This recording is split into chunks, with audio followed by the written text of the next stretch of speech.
Olá, seja bem-vindo. Esse é o programa Mais Saúde, que traz para você aqui, sempre entrevistas muito interessantes, conteúdos com especialistas nos assuntos que a gente aborda aqui, porque afinal de contas a gente precisa se cuidar, né? E para se cuidar muito bem, a gente precisa das dicas daqueles que entendem desses assuntos que a gente aborda por aqui. Por exemplo, hoje a gente vai falar, novamente trazendo aí dicas, orientações, cuidados, né? Maneiras de lidar com as questões que estão relacionadas aí ao câncer de mama, né? A gente está aí no mês de prevenção ao câncer de mama, a gente está aí com várias campanhas, a gente está aí com a campanha principal, né, do câncer de mama. Mas como é que você se relaciona com isso? Como é que você tem buscado esse autoconhecimento? Como é que você tem feito isso para poder prevenir essa doença? Sobre isso eu vou falar aqui com uma ginecologista, vou falar aqui também com uma coordenadora do Centro Estadual de Atenção Especializada. Enfim, elas vão trazer para a gente aqui todos esses dados, né, de Patos de Minas e da região aí e essas informações para que a gente possa ficar muito atento ao câncer de mama, que não atinge só as mulheres não, viu? Os homens também podem ser atingidos por essa doença. Vou falar também aqui no programa de hoje sobre autorresponsabilidade e cobrança pela felicidade. Afinal de contas, você tem se cobrado muito para ser feliz? A gente tem essa noção dessa cobrança de que precisamos ser felizes o tempo todo? Ou precisamos buscar a felicidade, procurar por ela? E a autorresponsabilidade? Você tem se autorresponsabilizado por sua vida? Você tem buscado e entendido que isso depende mais de você do que do outro?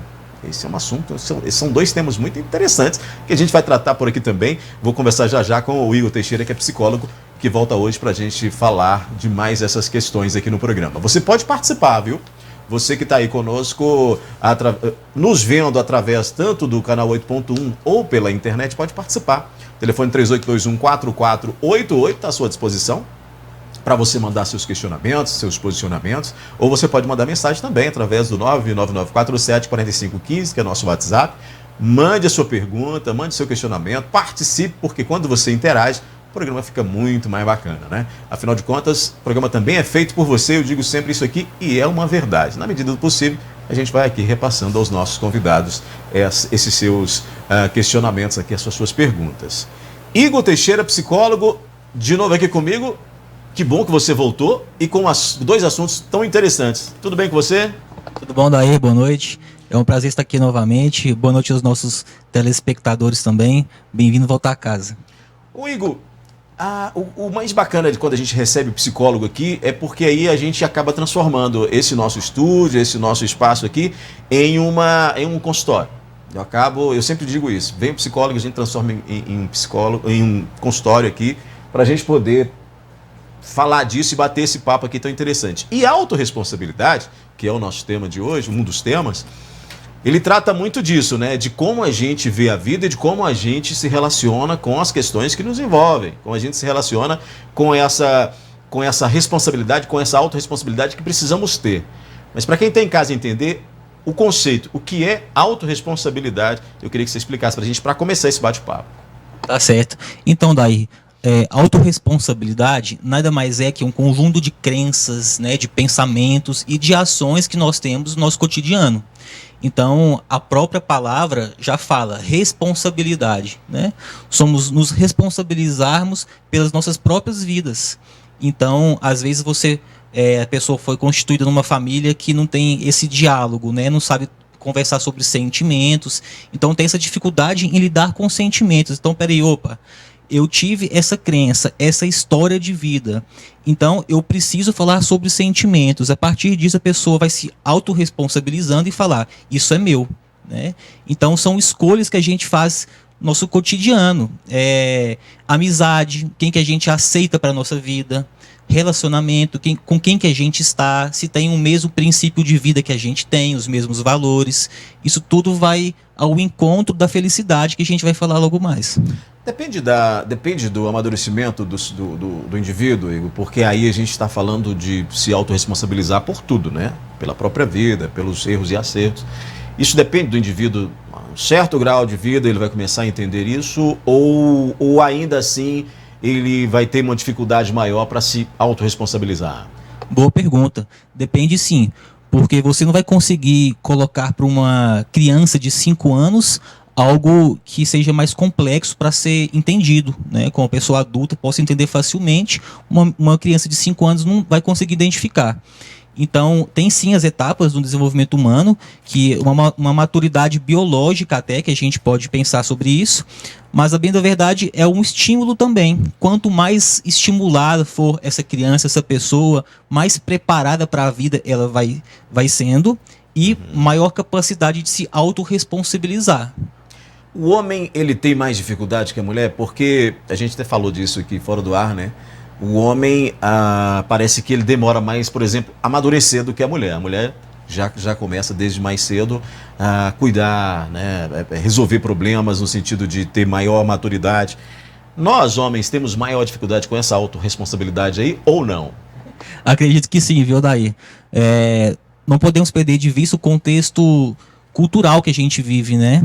Então, aqui no nosso contexto, as mulheres são estimuladas, né, mais cedo para o cuidado. Então, desde mais nova ali, são as mulheres que brincam de boneca, né, que brincam com a panelinha, com a comidinha. Ainda bem que isso também está sendo quebrado, é um paradigma. Mas sim, desde sempre a mulher ela é estimulada à dor também, né? As mulheres têm mais resistência à dor e, consequentemente, também maior resiliência. Vai criando nas mulheres uma autorresponsabilidade maior desde sempre. Uma das reclamações das mulheres é justamente isso, né? O meu parceiro, ele parece uma criança, ele não amadureceu ainda. E aí é uma questão também de desenvolvimento, né? do próprio homem em si. Até porque você falou de cuidados, o homem, por exemplo, a gente conversou aqui com vários médicos já, os homens ainda resistem, por exemplo, a procurar um médico quando sente alguma coisa. Isso também é uma questão de amadurecimento, né? De procurar, de buscar, de se cuidar, que a mulher já resolve desde cedo, né? Com certeza, é isso que a gente está falando, né? Uma sociedade cultural que a gente está inserido e o machismo está presente. Então, até a questão do toque, né? Para o exame da prevenção ao câncer de próstata. Então, a gente tem esse preconceito, nós homens, né? Não, aqui não. Então, mais cedo a mulher vai sendo estimulada a isso e vai criando esse hábito. Agora, mais cedo também a mulher vai entrando em contato com sentimentos. E nós, homens, vamos postergando esse contato. A gente tem uma dificuldade um pouco maior em lidar com os nossos sentimentos.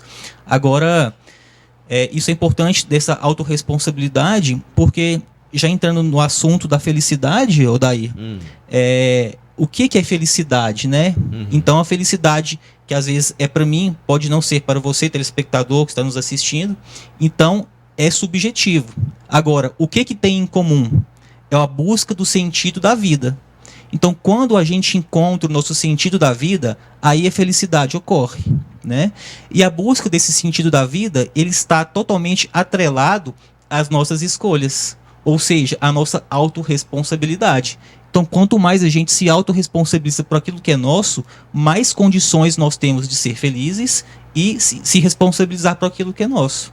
Do ponto de vista do analista, e aí dando uma dica para todos nós, você como profissional da área, a felicidade ela não é plena, não ocorre o tempo todo, né? As pessoas não são felizes o tempo todo, pelo menos teoricamente, aquela felicidade, às vezes até utópica, ela não existe o tempo todo, né? E as pessoas às vezes passam a vida inteira procurando uma felicidade, quando na verdade os menores detalhes resolveriam essa situação aí, deixariam elas tanto quanto mais felizes.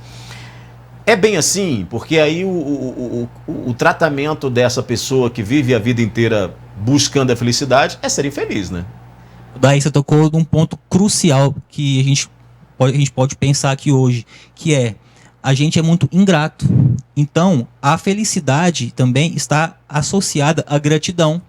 Ao invés de nós vivermos como seres da falta, que também nos move, porque nós somos seres do projeto, se me falta algo, eu me projeto para o futuro, para buscar isso, nós também temos que ser seres da gratidão, valorizar nossos pequenos passos, nossas pequenas vitórias, isso também facilita essa felicidade, né? A gente já tem, nós já conquistamos isso, ao mesmo tempo também que nós vivemos numa era muito vazia. Então, lá, quando criança, se ela não é estimulada, não é educada para a vida, para uma resiliência, aí ocorre uma menor capacidade de frustração. Então, hoje, nós estamos criando crianças e adolescentes que não têm capacidade de ser frustrados. Então, é aquele pai, por exemplo, aquela mãe que sai e dá o tablet ou celular para a criança ficar à mesa para descontrair. Então, o pai tirou a sua responsabilidade em cuidar daquela criança naquele momento, terceirizou para a internet, para as redes sociais, né? Então, essa autorresponsabilidade vem daí também. O que você está ensinando para suas crianças, né? Precisa ser frustrado, precisa do não, do interdito, porque quando a vida exigir dessa criança no futuro algum posicionamento de adulto, não tem um parâmetro, fica frustrado. Aí vem uma questão de por exemplo, analisarmos esse posicionamento dessa nova geração, ou até de gerações anteriores, na internet, né? Porque a gente já falou disso aqui, inclusive, dos recortes que as pessoas veem da vida do outro na internet, porque ninguém posta, eu tô muito triste, e choroso, e descabelado, ou desarrumado. Todo mundo, e eu desafio quem está em casa a me provar se quando foi fazer aquela selfie, pegou qualquer ângulo e fez. Não existe isso, né? Você faz um recorte, a foto mais bonita, melhorzinha, e cola ali. Isso também não influencia nessa busca incessante pela felicidade, já que aí é uma questão materialista de querer ficar... Ah, não, eu quero ser bonito como fulano que eu vi na internet, como aquela influencer, como aquele influencer, aquele artista... E a pessoa acaba criando um vazio ali, até existencial, dentro dela. Não tem isso também, não? Perfeitamente, Daí. Tem sim. Ocorre muito isso. Porque se nós vivemos numa era digital e as referências, os parâmetros que nós temos estão na internet, então a criança, o adolescente vai querer aquilo também. E aquilo, muitas vezes, não é a realidade, né? É uma fachada. A bem da verdade é isso. E... como aquilo muitas vezes é utópico, a criança, o adolescente vai almejar e não vai conseguir. Então, ele só vai ser feliz quando tiver aquela posição social, quando tiver aquele carro, tiver aquela roupa bacana. Veja, a gente não está falando do problema de ter um carro legal, né, ter uma roupa bacana. Enfim, isso faz parte da vida, mas é um pequeno passo, é uma pequena parte da felicidade. A gente não pode colocar isso como ponto final, né? E sim um meio para a gente também conquistar um parâmetro a mais. Agora, a felicidade, ela se dá à medida que a gente existe. Eu gosto muito de uma frase do filósofo Sartre. Ele fala assim: a existência precede a essência. Ou seja, primeiro eu existo no mundo, primeiro eu digo primeiro eu me coloco nas relações, depois eu digo quem eu sou. Porque eu não posso dizer quem eu sou se eu não estou em relação, né? Então a felicidade, o sentido, né, da felicidade é para frente. Eu li isso em algum lugar, eu gravei. E é claro, somos seres do projeto. À medida que eu vou existindo, eu vou criando, eu vou construindo essa felicidade, trazendo para mim a autorresponsabilidade. Ser feliz é de minha responsabilidade. O outro, ele participe nesse processo. O outro pode me ajudar, mas nunca eu posso colocar o outro como eu sou infeliz por causa do outro. Uhum. Eu não tenho algo por causa do outro. Estávamos até conversando aqui nos bastidores antes. Muitas pessoas colocam assim, filho de peixe, peixinho é. Né? Então, o pai é alcoolista, a pessoa vai ser alcoolista. Não necessariamente. Ela escolhe. Então, ela foi criada e estimulada daquela forma. Tem uma predisposição, claro. Por isso que é importante a gente salientar, conversar com as crianças, dialogar, colocar os parâmetros, né? Então, se eu não sou feliz, foi porque eu não tive um pai, porque eu não tive uma mãe. Não, né? Não necessariamente. Temos muitos casos aí de pessoas que são até órfãs, que são bem-sucedidas. É um dificultador, mas quando a gente incorpora que a nossa vida, a nossa felicidade depende da gente, aí a gente se move. E é curioso como o conceito de felicidade é diferente de um para o outro, né? Porque eu me lembro de uma entrevista do escritor Ariano Suassuna, que ele fala de um jantar que ele foi na casa de um pessoal muito rico e fizeram umas homenagens para ele, e a esposa do dono daquela casa, né, a esposa ali do rapaz que o recebeu, perguntou para ele se ele, aliás, não perguntou, falou, né, constatando com ele, você obviamente já foi à Disney. E ele disse que não, nunca foi à Disney, e que isso, o rosto dela se desmanchou não numa tristeza, mas numa decepção tão grande. E ele falava disso nessa entrevista, dessa questão de o que para ele fazia o menor sentido ir para a Disney, para ela era uma felicidade muito grande imaginar que ele também teria ido. Então é mais ou menos isso, né? O que para mim é uma grande felicidade, para o outro pode significar grande coisa também. Ele está buscando outros horizontes, né? Exatamente. Cada cabeça uma sentença, né? E cada cabeça uma história de vida, um aprendizado e expectativas também, né? Então, mais uma vez, o que a gente está consumindo, né? Nos distancia da gente ou faz com que a gente simplesmente reproduz algo já pronto, né? Você tem consumido reflexões, você tem consumido coisas que te edificam, que te somam ou que te subtraem, né? Uhum. Eu vou pedir, a gente tem que fazer um intervalo rapidamente aqui, vamos tomar aquela água e eu volto já conversando mais com o Igor para a gente falar mais ainda sobre autorresponsabilidade e cobrança pela felicidade. Então fica aí que a gente volta já. Nós já estamos de volta então com o Mais Saúde de hoje. Estou aqui com o Igor, psicólogo, que a gente está falando de autorresponsabilidade e de cobrança pela felicidade. Igor Teixeira, a gente falava no outro bloco dessa questão de envolvendo esses dois temas, né? Que é a autorresponsabilidade, que também interfere ali na procura pela felicidade. Mas aí, vamos colocar, por exemplo, na carreira, no trabalho. Aí vamos para a autorresponsabilidade. Isso pode ser um fator determinante, por exemplo, o desenvolvimento daquele indivíduo em meio à atividade que ele está fazendo, a carreira que ele quis para a vida dele, quando ele não tem ali o entendimento de uma autorresponsabilidade. Isso pode ser tremendamente nocivo para um profissional, né? Com certeza, daí pode sim. Então, às vezes, a gente tem um cargo que nos é confiado subordinados, né? Então, às vezes, um subordinado, um funcionário ali, colaborador, ficou de enviar um e-mail, né, para a pessoa. Aí o gerente fala, você enviou o e-mail, né? Aí ele, não enviei porque tal pessoa não me respondeu ainda. Uhum. Então ele responsabilizou a outra pessoa porque ele não enviou o e-mail, né? Porque a outra pessoa não passou informação para ele. Então ele ficou ali esperando, né? Lava as minhas mãos. Mas e aí? Cadê a responsabilidade dele e cobrar a informação daquela pessoa?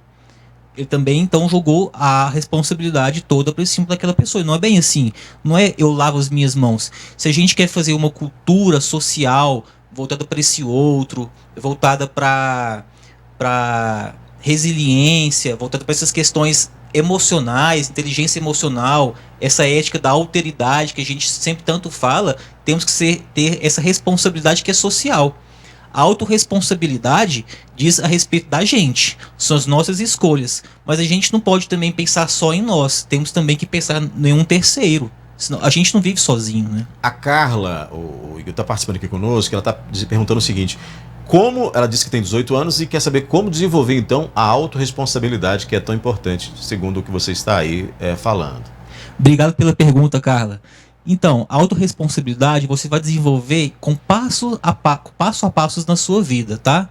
Então, é hoje, se você não arruma a sua cama, se você hoje não faz o seu almoço, é você falar, peraí, a cama é minha, eu durmo aqui todos os dias, então eu vou arrumar a minha cama, eu vou fazer o meu almoço, sabe? E são esses pequenos passos, a partir disso você vai criando passos maiores. Então, se você pensar no todo, aí fica pesado, vai em metas passo a passo para você se autorresponsabilizando. Então é pensar, o que é meu que eu não estou fazendo? O que eu estou colocando como desculpa que está acontecendo na minha vida para outra pessoa? É manter essa reflexão, né? E também a autorresponsabilidade, Carla, envolve o autoconhecimento. Quanto mais a gente se conhece, mais condições nós temos de se responsabilizar por aquilo que é nosso. Ora, se eu não me conheço, como é que eu vou me autorresponsabilizar, né? Tem aqui também o Wellington, ele está dizendo o seguinte, ele citou que você disse aí que tudo que acontece e tem acontecido na vida da pessoa é de ter a responsabilidade dela, mas ele quer saber o seguinte, e a interferência de outros que acabam atrapalhando a nossa vida? Ele está transferindo a culpa ou ele está reconhecendo que outros podem realmente atrapalhá-lo? Boa pergunta, né, Odair? Aí cabe a reflexão, né? Então, cabe a reflexão de você poder pensar se você está transferindo essa culpa, né? Se você está se acomodando, não, eu estou onde estou porque é culpa de tal pessoa, né? Ou se realmente tem essa interferência. Se tivesse interferência, também é sua autorresponsabilidade resolver. Por quê? Por mais que o outro interfira, é de sua responsabilidade não dialogar, é de sua responsabilidade ficar parado ali naquele lugar, não se movimentar, não criar estratégias de resolução, entende? Porque tudo interfere em você.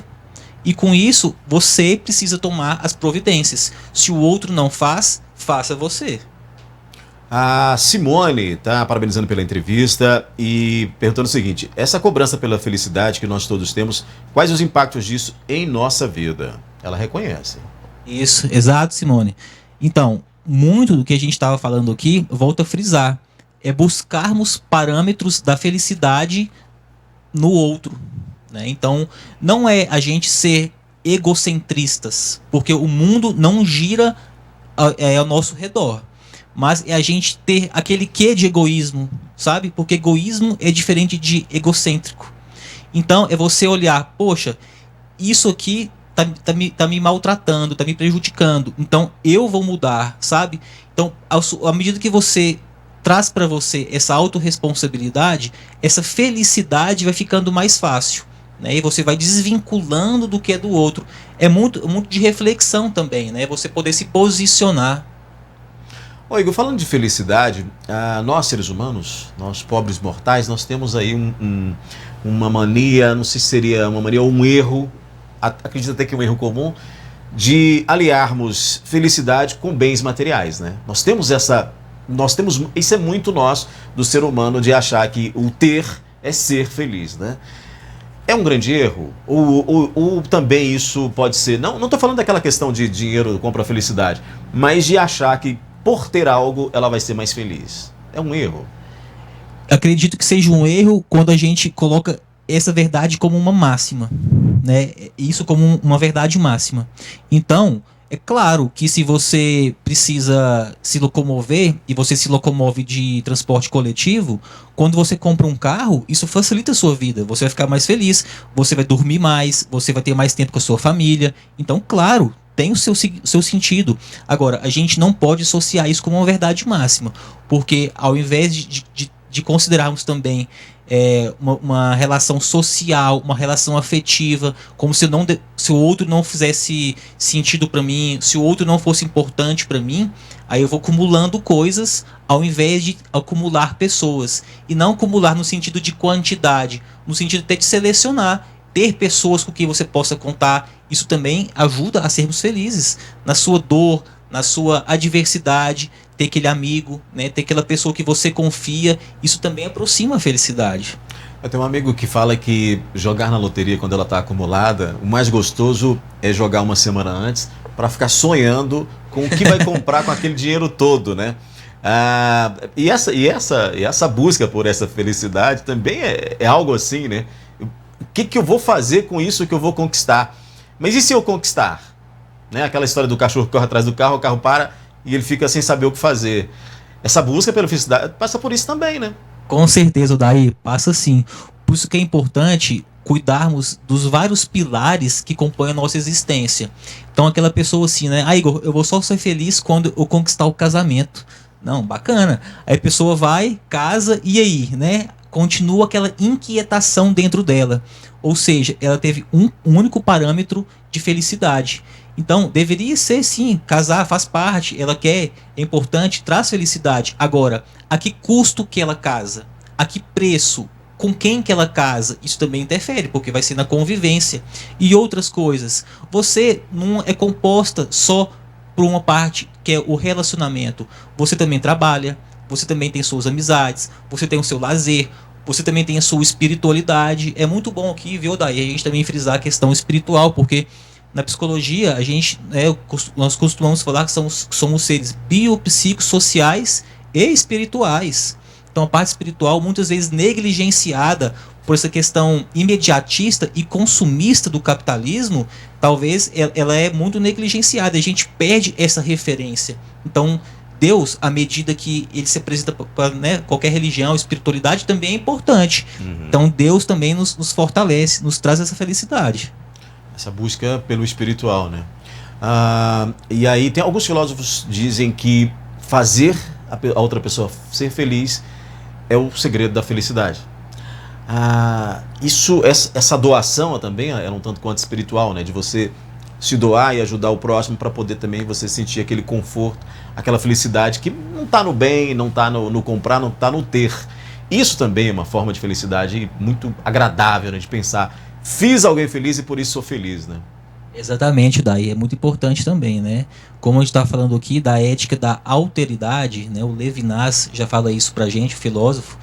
Somos para o outro. O outro também me é caro. Eu não vivo sozinho. Para eu estar aqui, vocês me fizeram um convite, estamos aqui, né, nós dois, temos nossos telespectadores, a gente não vive sozinho, o outro também é importante. E quando a gente coloca essa importância do outro na nossa vida, a gente se autorresponsabiliza socialmente. Então, a depressão que está no outro, a ansiedade que é do outro, será que é só do outro também? Ou eu também não sou um disparador dessa ansiedade? Eu também não sou um disparador dessa depressão?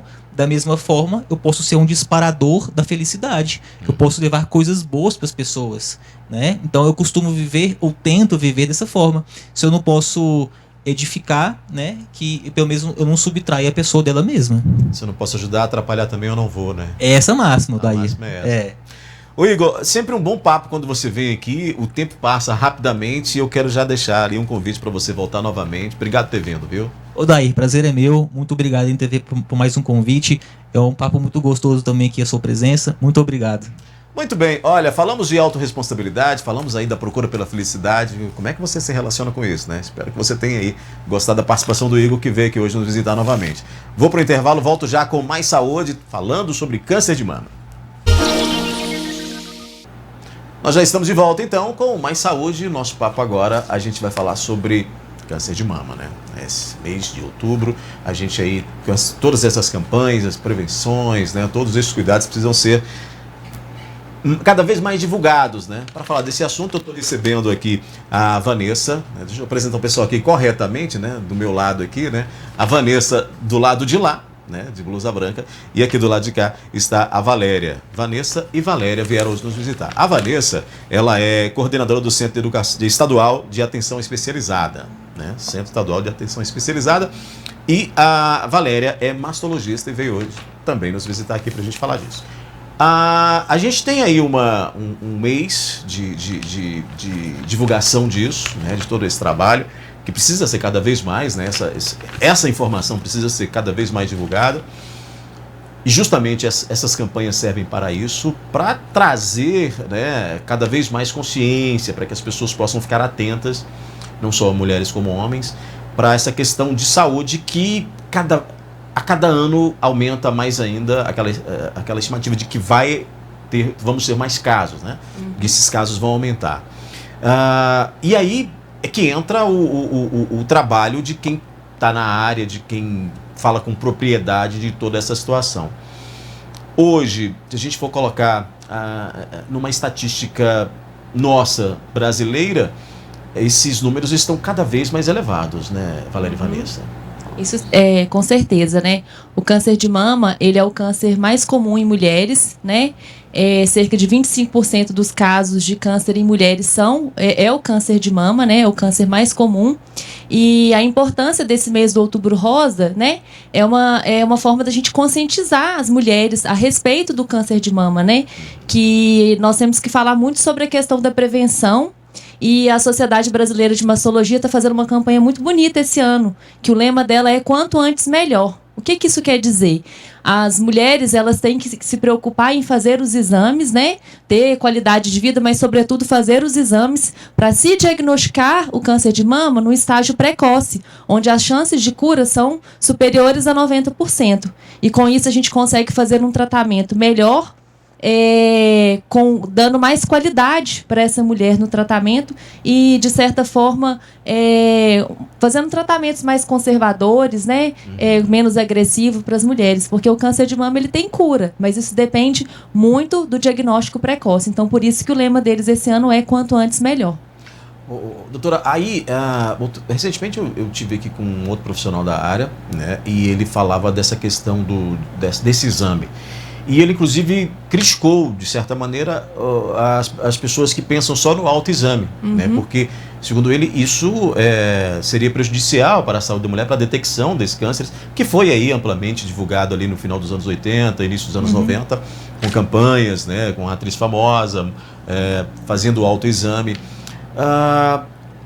Aí essa é uma questão que precisa ainda ser vencida, essa questão do autoexame, da mulher se autotocar, mas que ela também, ou especificamente, precisa procurar uma unidade de saúde para fazer essa prevenção, né? Então, o autoexame, ele é importante sim, mas ele não substitui os exames, né, a consulta com o médico e muito menos os exames que o médico deve solicitar. O autoexame é uma forma da mulher se conhecer, ela vai estar tocando o corpo dela, ela vai estar conhecendo a mama dela e no caso dela detectar qualquer alteração, mesmo que ela tenha ido no médico há 3, 4 meses, que seja, para ela estar retornando, mas é uma forma de autoconhecimento, que a gente deve conhecer o nosso corpo, a gente tem que se tocar, né? Mas a mamografia ainda é o único exame mostrado em estudos científicos que reduz a mortalidade por câncer de mama. Então, a mamografia pela Sociedade Brasileira de Mastologia, ela deve ser feita em todas as mulheres a partir dos 40 anos. Pela Sociedade Brasileira de Mastologia, ela é indicada anualmente, independente de você ter sintoma ou não.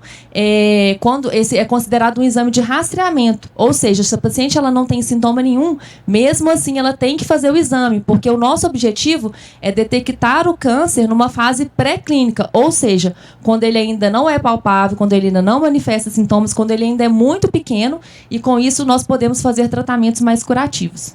E não tem data limite. No caso, eles colocam até em torno de 74 anos, né, para fazer o exame, mas se nós vermos que nesse período a paciente ainda tem uma expectativa de vida, ela tem uma qualidade de vida boa, ela ainda pode continuar fazendo sim o exame da mamografia. Vanessa, lá no centro de atenção especializada, esse atendimento ele é feito de que maneira, né? Como é que funciona? Como é que a mulher chega até lá? Como é que é esse direcionamento para que possa então detectar, para que possa então começar aí, se for o caso, os tratamentos? Certo. Então, o primeiro contato, né, da paciente é com a atenção básica. Então, a paciente procura a unidade de saúde ou ela é detectada até mesmo, né, é investigado, é diagnosticado, às vezes, com o próprio profissional na área particular. Então, ela vai ser encaminhada para a unidade de saúde para ela ser encaminhada lá para o nosso serviço, por ser um serviço de atenção especializada, tá? Então, a porta de entrada é a atenção primária, a unidade de saúde. O médico ou o enfermeiro vai avaliar, né, essa paciente e ela vai ser encaminhada para o especialista, tá? Então, lá no CEAI, né, o que a gente que é a nossa sigla, né, o Centro Estadual de Atenção Especializada, ele recebe essas pacientes com o diagnóstico, né, de CA de mama, com suspeitas em relação à mamografia, o resultado, né, da mamografia, e as mulheres também que foram diagnosticadas, fizeram o tratamento e aí elas precisam do acompanhamento posterior. Então, são acompanhadas todas lá, tá? Em se constatando esse câncer, qual que é o procedimento? Aí ainda tem um acolhimento para aquela mulher que foi detectada com câncer? Porque aí a gente está falando daquela fase de pesquisa, né? De detecção, de diagnóstico. Diagnosticou, está com câncer, qual que é o procedimento? Certo, foi diagnosticado, então é importante a gente falar que lá no centro nós temos uma equipe multiprofissional, tá? Então a paciente ela vai passar por atendimento médico e também por atendimento psicológico com enfermagem, e aí a gente encaminha essa paciente para a atenção terciária, né? Que seria o tratamento efetivamente desse câncer, tá? Então a gente tem os prestadores, né, de serviço nessa área para realização de químio, de rádio, né? Então essa paciente ela é encaminhada, seja no município ou seja para fora do município. O trabalho aí, Valéria, esse acolhimento, essa atenção, ela vem acompanhada sempre de muita informação, né? Porque ali o câncer, que já foi uma doença que as pessoas nem falavam o nome por medo, né? E aí um tabu se criava. O câncer, ele assusta muito, como qualquer doença assusta, mas o câncer assusta muito. Então, ele tem que vir, esse trabalho tem que vir com muita informação, né? É isso, com certeza. A gente sempre orienta o paciente, né? E ele sempre tem muito medo, né? Associa com câncer de mama, sempre vem aquele medo da morte, o medo da quimioterapia. Mas assim, eu sempre falo para os pacientes, né? A gente está numa guerra contra como se fosse um inimigo muito forte, só que a gente tem que ser mais forte que ele. E graças a Deus os estudos, né, a medicina tem avançado demais, né? Então, assim, a gente se cuidando, fazendo o tratamento, né? Foi como eu falei, quanto mais precoce o diagnóstico, maiores são as chances de cura. Então, a gente tem que ser mais forte, buscar esse diagnóstico precoce, não postergar o tratamento, não negar o tratamento, enfrentar e todo mundo junto, né? O médico, o paciente, a família e toda a equipe que está junto com a gente. Essa questão de diagnosticar precocemente vale para todos os cânceres, né? É para o tratamento mais com certeza. eficaz. Só que nesse ano a gente teve essa pandemia, né? E aí as pessoas se ficaram reclusas, estão com medo de sair para fazer os exames. Esse ano a Secretaria Estadual de Minas Gerais detectou mais ou menos uma média de 1.523 casos de câncer de mama até esse período. O ano passado foram mais de 5.000 casos, ou seja, tem 4.000 mineiras que estão sem o diagnóstico porque elas não fizeram o exame por medo de sair de casa. Então, o recado que eu dou, gente, façam o exame. Nós estamos no mês de Outubro Rosa, mas o exame tem que ser feito o ano inteiro. A consciência não para. Façam a mamografia. As pessoas têm medo da mamografia pela questão da radiação. O risco da radiação é muito, muito, muito baixo. A mamografia ela diminui em 15% a mortalidade por câncer de mama. Então, não fiquem em casa. Alertem os seus familiares e façam a mamografia se vocês estão no grupo indicado, que foi o que eu já falei. Olha, nós estamos falando aqui de câncer de mama, né? Estamos aí no mês aí de prevenção, estamos aí nesse mês com essa campanha tão bacana, né? Que é feito por todos esses órgãos que estão engajados nisso, os profissionais também, né? Engajados nisso. A gente vai voltar a falar desse assunto logo após o intervalo aqui com a Vanessa e a Valéria. Eu volto já. Nós já estamos de volta, então, com Mais Saúde. Nosso bate-papo aqui é sobre câncer de mama. Eu estou aqui com a Vanessa e a Valéria, né, que vieram hoje aqui nos visitar para a gente falar desse assunto tão importante. A Vanessa, que é a coordenadora do Centro Estadual de Atenção Especializada. Se eu estiver falando errado o nome de vocês, me corrijam, por favor. E a Valéria Fonseca, que é mastologista, ginecologista e obstetra, que vieram aqui para a gente falar de câncer de mama e autoexame, né, dessas questões que envolvem tantas pessoas e que significam vida, né? Afinal de contas, quando a gente se previne, quando a gente busca aí esse diagnóstico precoce, como ela disse no bloco anterior, pode ajudar a salvar vidas. Tem pergunta aqui da internet para vocês, e é o seguinte, a Cláudia quer saber o seguinte, se ela disse que tem menos de 35 anos e que disseram para ela que mulheres com menos de 30 anos não têm câncer de mama ou é raro. Ela quer saber se é verdade isso. Isso, o câncer de mama ele aumenta a frequência com a idade, mas ele pode sim acometer mulheres com menos de 30 anos, mas não é o comum, né? O comum é aparecer a partir dos 40 anos, por isso que nós temos exames específicos para esse grupo. E no caso de famílias com forte histórico familiar, né, que a gente sabe que pode ter um risco maior de ter doenças hereditárias, né, muitas das vezes a gente começa antes, mas o normal é a partir dos 40 anos. Muito bem. Vanessa, a Leiliane, ela quer saber o seguinte, se o agendamento é feito por telefone ou se ela tem que ir pessoalmente lá até a unidade para poder fazer isso. Mas você falou que a porta de entrada é justamente a unidade, depois que é lá, né? Isso. Mas isso pode ser feito por telefone? A gente falava justamente desse medo das pessoas de ir até os centros, né?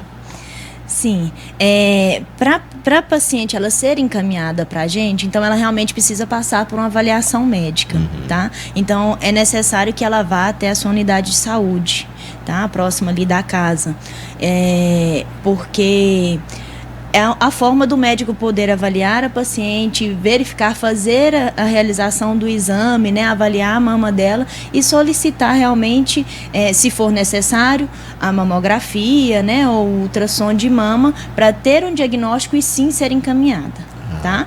Então só vai para o serviço quando realmente você já tem esse diagnóstico. A Janete está perguntando aqui, doutora, se é verdade que o câncer de mama é hereditário. A minoria dos casos de câncer de mama a gente considera que são hereditários, em torno de 10 a 15%. A grande maioria a gente chama de esporádico, ou seja, não tem histórico na família, né, nenhum de câncer de mama. Então não é porque você não tem histórico familiar que você não tem esse risco, tá? Tem uma pergunta aqui também, ó, a Camila, ela está dizendo o seguinte: é verdade que tomar anticoncepcional influencia no aparecimento de câncer de mama?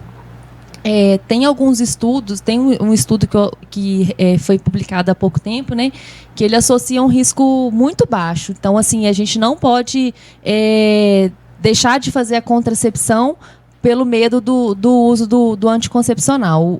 Não chega a ser uma coisa estatisticamente significativa. Muito bem. O Paulo quer saber, Valéria e Vanessa, qual o telefone para poder tirar dúvidas sobre tudo isso que a gente está falando aqui, se existe esse telefone lá no centro especializado.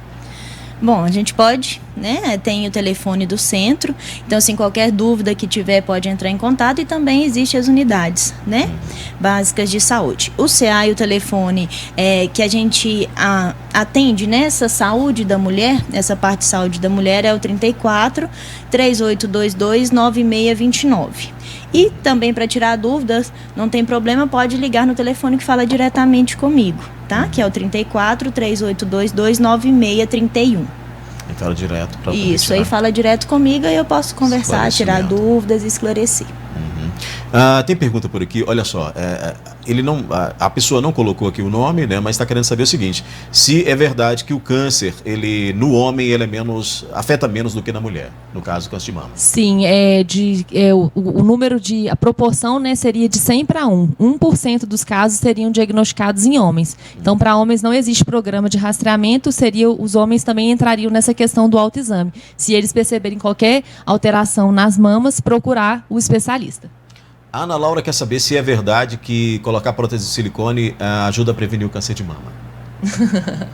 Prevenção de câncer de mama, uma das principais formas é mudança de estilo de vida, dieta, perda de peso, evitar álcool, atividade física, sono de qualidade, diminui 30% o risco de câncer de mama. Ou seja, o silicone não tem nada a ver. Não. Vai ficar mais bonito, mas não quer dizer que vai mudar, né? Tem mais pergunta por aqui, ó. A Anitta não é a cantora, infelizmente, não é a cantora, não é a Anitta. Mas ela está querendo perguntar o seguinte: se ser mãe após os 30 anos, é verdade se ser mãe após os 30 anos ajuda a não contrair o câncer de mama? Tem isso?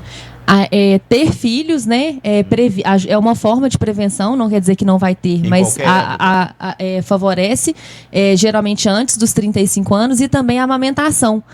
A amamentação também tem um benefício em termos de proteção contra o câncer de mama, tá? Mas claro que não é 100%. Vai ter casos de mulheres que tiveram filhos e vão ter câncer de mama e quem amamentou também, mas é uma forma de proteção, sim. Tem uma pergunta aqui da Paulina, e essa pergunta ela já apareceu aqui em outras oportunidades, quando a gente falou de câncer de mama. É verdade que se usar sutiã apertado eleva a possibilidade de aparecimento de câncer de mama? Essa pergunta já teve aqui, eu lembro que já respondeu, mas doutora, responde pra gente. A questão do sutiã não é verdade. Na verdade, assim, o sutiã vai favorecer a questão da dor nas mamas. A gente sempre orienta pacientes que têm dor nas mamas a adequar o uso do sutiã, com sutiãs de alça mais larguinha, evitar aqueles ferrinhos, mas assim, com relação ao aparecimento de câncer de mama, não. Vanessa, a gente falou aí dessa questão do coronavírus, da pandemia, e as pessoas terem diminuído, né, a procurar, né, diminuindo pessoas que procuram esses atendimentos. Aqui em Patos de Minas, vocês perceberam isso, que a gente falou de números do estado, né, mas aqui em Patos, é perceptível essa diminuição? Sim, no centro, né, como o próprio nome diz, centro estadual, a gente segue linhas, né, padrões vindas do estado. Então, assim, nós tivemos deliberações, decretos, né, que deveríamos diminuir os atendimentos, exatamente por trabalharmos numa área de risco. Então, a gente fala que todos os pacientes e as pacientes que vão para o CEAI, elas são pacientes de risco. Tá? Então, assim, a gente teve que diminuir realmente essa questão por causa da pandemia, e hoje a gente identifica, sim, essa diminuição, essa queda, né, de procura. Às vezes as pacientes estão com a consulta marcada e não comparecem, né? Acredito que por medo mesmo, né, por ser uma unidade de saúde, por ter muito profissional, né? que trabalha na área, por atender, nós atendemos o município de Patos e mais 20 municípios da microrregião de São Gotardo, João Pinheiro. Então, assim, é uma população grande, né? São vários locais, né? Vários municípios que têm acesso ao serviço. Então, isso deu realmente uma diminuída aí na questão dos atendimentos, na questão da população ir até o centro para os atendimentos, para as consultas. A Flávia tinha justamente perguntado isso, se ela mora em Presidente Olegário, que ela queria saber se poderia ser atendida, se era aqui, né, ou se ela tem programa do centro. Então, é aqui, né? Isso. A referência é aqui em Patos, é no CEAI, tá? Mas tudo começa na atenção primária. Então, ela tem que ir até o município dela, né, fazer o diagnóstico, fazer a investigação e depois ela é encaminhada para cá. Muito bem. Doutora, uma pergunta por aqui, ó. A Michele quer saber o seguinte: quantas vezes ao ano devo fazer o exame, ou o autoexame, ou procurar fazer o exame em uma clínica, ou até mesmo pelo SUS? Ela quer saber. No caso das mulheres que estão no grupo da mamografia a partir dos 40 anos, né? A gente sempre recomenda o autoexame todos os meses, após o período menstrual, que aí a mama já vai estar mais desinchada, e uma consulta com o ginecologista ou com o mastologista anualmente, quando ele vai solicitar a mamografia, e no caso, se for necessário, a complementação com outros exames, como o ultrassom de mamas, se for necessário uma ressonância, porque eles são exames complementares. A Celina disse o seguinte: já deixei de fazer por pelo menos 2 anos o exame, porque fiz autoexame e não encontrei nada. Tá errada ela, né? Tá errada. Muito errada. Tá errada, Celina, não pode. Mas aí é porque era aquilo que você dizia, né? O autoexame é importante para a mulher se conhecer, mas não determina justamente se tem ou não o câncer. Ele né? não substitui, o autoexame não substitui a mamografia. E aí, o ideal é justamente ir lá, ainda que não se ache nada no autoexame, pelo menos uma vez por ano. Uma vez ao ano, pelo menos uma vez ao ano, fazer o exame. Muito bem. Tem mais aqui, ó. Mais pergunta por aqui da Sheila. Ela está perguntando o seguinte: se além do autoexame e do exame que você falou, de outras maneiras a gente pode saber se está ou não com algum tipo de tumor. No caso, a mulher faz o autoexame todos os meses. Se ela detectar alguma coisa, procura um médico, né? Aí, quando ela for ao médico uma vez ao ano, ela vai fazer a mamografia. Se ele tiver alguma dúvida em relação a esse exame, né? E quiser uma complementação, vamos supor que o exame clínico mostrou um nódulo e a mamografia não viu, né? A investigação, ela não para. Ele tem que ir prosseguir essa investigação. Então, pode prosseguir, às vezes, com ultrassom de mamas, com a ressonância ou até mesmo com uma biópsia. Ô Vanessa, essa pandemia, esse estado de pandemia que a gente está, alterou o funcionamento lá do centro? Ou os serviços foram mantidos da maneira como era? Isso alterou para mais ou para menos? Como é que está a situação hoje lá com relação à pandemia? Bom, nós estamos tentando voltar ao normal os atendimentos, mas eles foram diminuídos, tá? Foi mais restritivo no início, no caso? Foi menor esse volume aí de oferta de serviço? Foi bem menor. Nós tivemos que diminuir bastante. Hoje a gente ainda trabalha com atendimento remoto em algumas especialidades, tá? Cardiologia, endócrino, paciente renal crônico, porque são realmente pacientes de risco, né? Nós voltamos os atendimentos com a saúde da mulher, que pré-natal de alto risco, mastologia, atendimento remoto também de pediatria de alto risco. Então, assim, nós estamos tentando, né, nós estamos nos adaptando para retornar aos atendimentos, tá? Mas como eu tinha falado, a gente segue, né, regras e liberações do Estado. Então, ele tem que liberar para a gente poder voltar ao normal. Por enquanto, nós estamos atendendo, entretanto, com um número menor de atendimentos, tá? Mesma coisa de exames, né?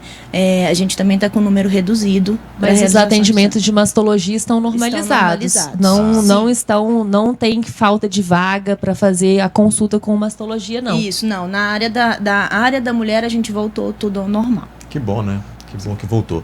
Olha, eu falei com a Vanessa Vieira, que é coordenadora do Centro Estadual de Atenção Especializada. Falei também com a Valéria Fonseca, que é mastologista, ginecologista e obstetra. E eu quero agradecer por vocês terem vindo. O tempo passa tão rápido, né? Ainda tinha outros questionamentos a fazer.